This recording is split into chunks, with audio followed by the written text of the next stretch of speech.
Welcome to dear student guys. इस video में CG board के छात्रों के लिए अर्धवार्षिक परीक्षा प्रोजेक्ट कार्य जो कि विज्ञान विषय का, इसके सॉल्यूशन लेकर आ चुके। तो पूर्णांक आपके पास है 20 अंकों का।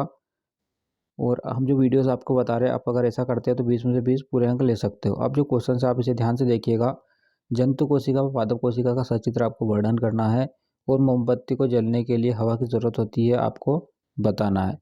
तो सबसे पहले आप जो चित्र है जंतु कोशिका का हमारे पास, सबसे पहले हमें पादप कोशिका का बनाना है।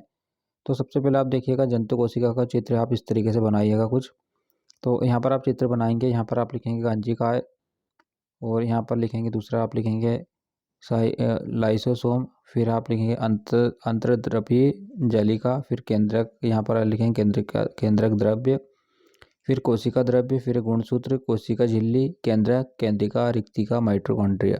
ये जंतु कोशिका। तो आप वीडियो को रोक लीजिएगा और ये जो चित्र आप बना लीजिएगा। ये आपके पास कोई सरल चित्र है, इससे भी ज़्यादा तो आप उसे बना सकते हैं।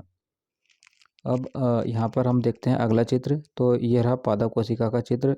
तो आप इस तरीके से बना लीजिएगा। ये आपके पास कोई सरल चित्र है, इससे भी ज़्यादा तो आप उसे बना सकते हैं।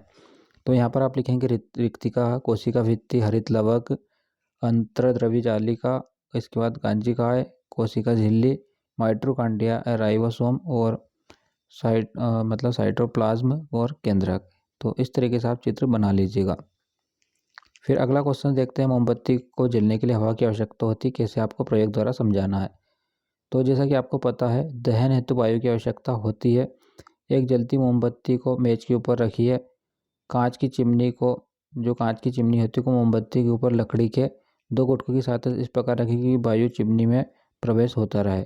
इसके बाद हम आपको उसका चित्र बताएंगे तो आपको समझ में आ जाएगा। तो पहला यहाँ पर आपको ए नंबर डालना है।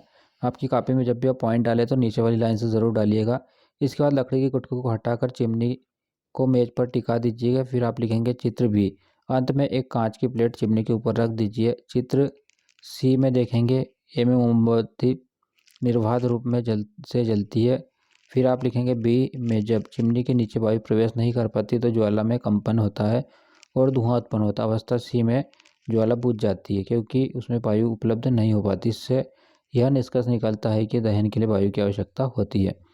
और आप यहाँ पर इस तरीके से चित्र बना लीजिएगा। तो उम्मीद करते